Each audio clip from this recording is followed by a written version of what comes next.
السلام عليكم ورحمة الله وبركاته. أسعد الله أوقاتكم بكل خير.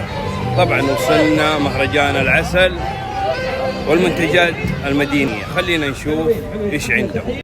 معكم فهد عبد الله القرني صاحب شركة أسماك الفهد الله يحفظكم.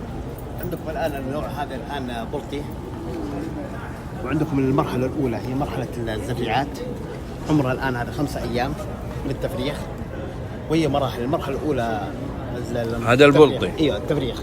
ولا تلاحظ انه حتى الصورة هي كانت هنا ما شاء الله، تقعد في هذه المرحلة شهرين إلى أن تنتهي من التحصينات. حلو. وبعدها تنتقل إلى مرحلة التسمين. حلو. كيف؟ وبعد التسمين الحمد لله خلال 4 أشهر بعد التسمين، بعد ما ننتهي من الشهرين، توصل الأحجام. يعني هذا البلطي من منتجاتكم؟ من منتجاتنا، اللهم لك الحمد. قديش وصل دحين الكميات ما شاء الله؟ الحمد لله وصلنا الآن إلى 85 طن. 85 طن. صرتوا تورد وقلت لي الجدة. نورد آل جدة. شايفين أهل جدة، الحمد لله سنورد من عندنا. هذا المراحل الغذاء البودرة، وهي بودرة للأطفال. وبعدها اللهم صل محمد بشهرين. اسلام. ايوه. هذه المرحلة الثانية هي المرحلة 2 ملي، وبعدها آخر على تعريف له هي 3 ملي، إلى أن يصل الكل من المطلوب. طيب من صغرهم هذه 5 أيام. ايوه. متى يصير بهذا الحجم؟ 6 أشهر. 6 أشهر؟ 6 أشهر. يا سلام. يتم إن شاء الله بحول الأبوته الحجم المطلوب، إذا تم الاهتمام بالأكسجين، تغيير الماء، العناصر. يعني كده إن شاء الله ما نحتاج استيراد؟ ما نحتاج الحمد لله، والزراعة ما قصروا الآن الحمد لله، دعم منهم. موقفين الآن الحمد لله الاستيراد. موقفين الاستيراد؟ موقفين الاستيراد البلطي. وأنتم مكفين السوق؟ هذا اللي خلانا الحمد لله احنا نتحمس وندخل فيه على قولك بقلب جامد. طيب البلطي معروف في أخواننا المصريين، هل لقوا يعني عجبهم البلطي؟ صدقني حتى أجمل من عندهم، لأن اللهم صل على محمد. العناية هنا يجي فريش. يا سلام. كان يجي من مصر، كان يجي إلى يوصل المدينة تأخذ إلى 3 أسابيع إلى أسبوعين. أنا ما أقدر أنقل هذه الصورة إلا لما أمر عليك. أبغى الفلين. متى؟ بكرة. بكرة الله يحييك. فين أجيك؟ سوق السمك الحين رقم 20. يا سلام، كده نقول لكم البلطي كيف. يا حبيبي تقول لي الله يسعد قلبك ويسعدك. هذه خلية النحل؟ نعم. يا سلام، ادينا فكرة عنها. طبعا هذا إطار. أيوة. مكون من مئات من الشغالات وملكة واحدة وعدد قليل من الذكور. يا سلام. الملكة إيش وضعها هنا؟ أيوة. وضعها وضع البيض فقط. حلو. الشغالات تجمع الرحيق، حبوب اللقاح، الموية، تقوم بتنظيف الخلية نفسها، تنط العيون السداسية. يا سلام. العسل، كل هذه شغلة الشغالات. يا سلام. تمام. أي. طبعا تتكون من ملكة واحدة. ملكة واحدة؟ ولا ملكة واحدة، أكثر من ملكة تتقاتل الثنتين، واحدة اللي تبقى. البقاء للأقوى. نعم. يا سلام. الله يديك العافية. أي سؤال؟ حياك الله أخوي حسن، معك أخوك رضا مولد. طبعا هنا هذه علاجات النحل عامة، هذه جميع الأدوية، جميع الأمراض اللي تصيب النحل. أيوة. تمام. هذه جميع التعليمات والإرشادات اللي يتم طريقة هو معرفة المرض الموجود في النحل. تمام. هذه أغذية، هذه عجائن غذاء النحل. إيه طبعا هذا غذاء، هذه بروتينات. تمام. هذه أدوية. أيوة. هذا البروتين طبعا، وهذا البروتين. هذه حبوب اللقاح اللي يتم استخراجها منها. نسمع حبوب اللقاح وهذه. هذه حبوب اللقاح. يا سلام. في حبوب أخرى، هذه كمان حبوب سلام. يلا الشباب ما شاء الله تبارك الله. شو اخباركم؟ لك في النحل ولا؟ اسلم. هذه طبعا جميع احتياجات الملكه. ايوه. هذا الاقفاص حق الملكه، بالاضافه الى تلوين الملكه السنه اللي تولدت فيها. تمام. هذه للجميع المعدات، معدات الصناديق ومعدات النحل ومعدات النحال. هذا بالاضافه الى منضج يتم وضع فيه العسل للحفاظ عليه. حلو.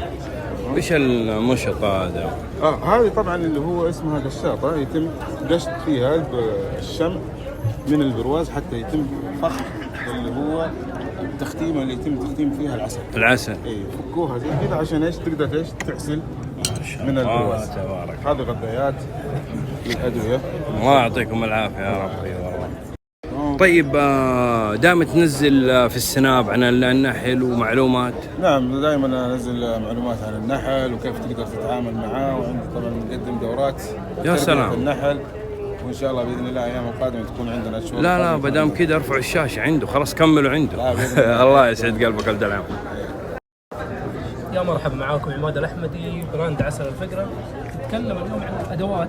أولا هذه تسمى بالسفرة، هذه أول يستخدمونها النحالين لنقل العسل من الجبال إلى المنزل، ما عندهم تعرف ستيل أو البلاستيك أو الحديد، فهذه هي الأداة اللي يقولون فيها العسل من جلد الأغنام تسمى بالسفرة.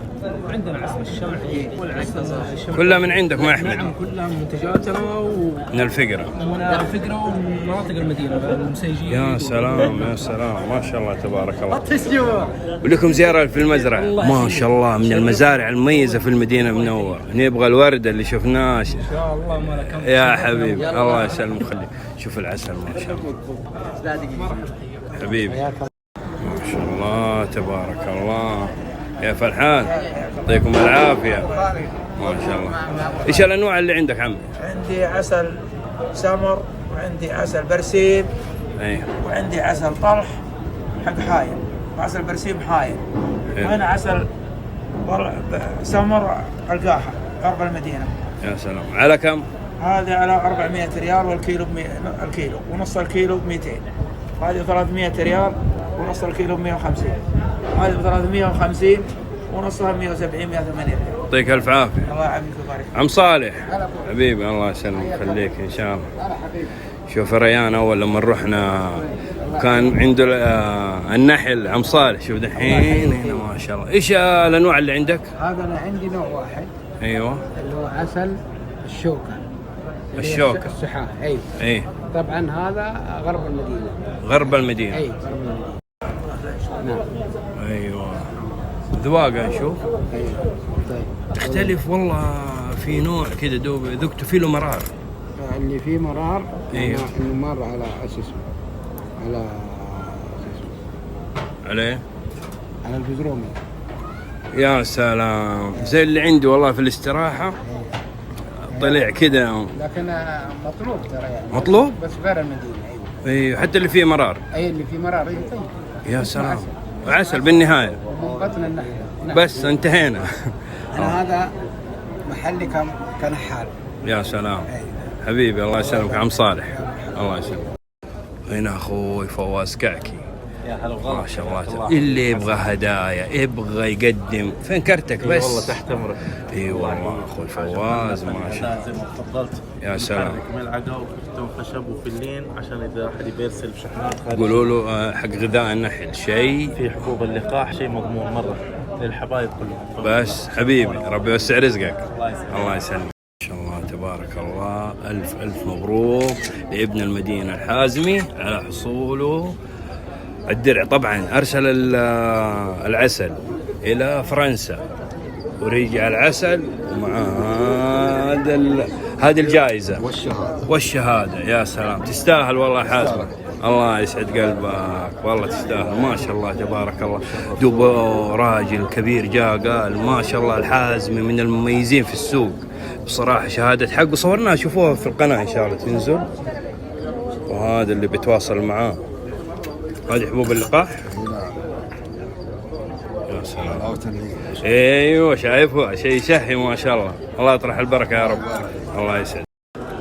انت عريس مقبل على الزواج، لك 10,000 ريال بإذن الله. سكان الحناكية ما شاء الله عليكم تستاهلوا هذا الدعم من وتين الخير. هذه الجمعية بإذن الله راح تعطيكم 10,000 ريال، وخطواتهم جدا بسيطة يا عريس فوقها ورد. إيش هي؟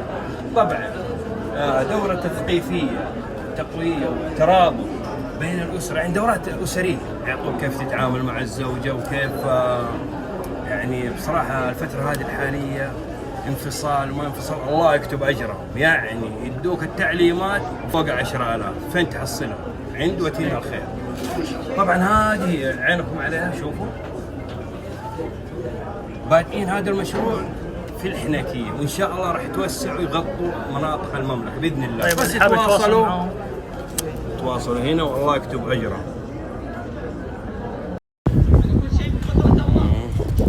خلصنا تغطيتنا، وبإذن الله متجهين لتغطية ثانية